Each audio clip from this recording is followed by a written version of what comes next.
Okay. Sometimes people wonder how people standing outside the 7-Eleven or wherever they're at become the way they are. Me, I had a marriage, I had a house, I had investments, I had stuff that I thought I was going to be able to do. I had children. I had a stroke.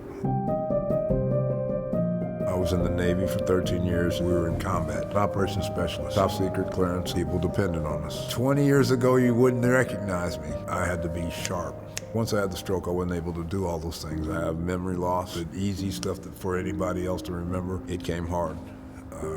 I didn't like that part about me. We went through a divorce, all kinds of stuff, went into stroke, and there's many ways that people fall into that place where they don't see a way up. I'd fallen way down, and I was not sure which way to go. I was homeless. I got out of jail in Dallas, and Texas was big on having IDs. I didn't have any money, I didn't have a job, I didn't have anything coming from the VA, so I needed a free ID. Boom, this was it. I talked to people that day that had been coming to the stew pot for 10 years. There were people who needed this place. The volunteers helping out, wiping the tables, pouring the water, milk, handing them their trays. I asked him, how many people do you serve, a day? He says, over 1,000. And I was like, every day?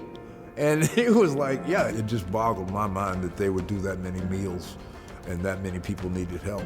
Not everybody can do this for as long as they have. I didn't understand why somebody would need this help for 10 years, but now I find myself being that guy. It's been 10 years since I've needed help from the stew pot. It was hard for me to get a job because of my depression and because of my resume. I didn't have one. And the first day that I got the street zine paper, I remember standing on the corner downtown, and I looked at that paper and I said, how the mighty have fallen.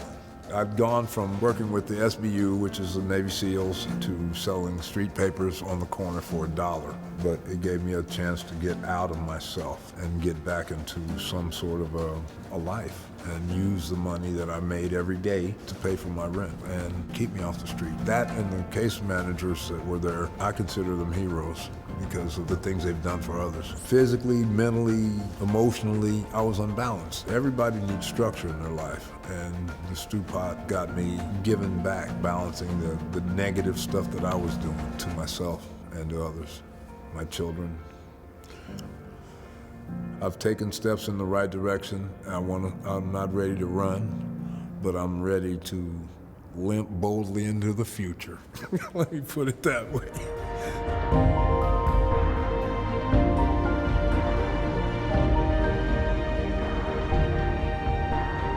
This time last year, we sat down with Moses. He was given a voucher through the VA for housing. We found an apartment. He's moved in. I am just thrilled and just so joyful to share Moses' progress.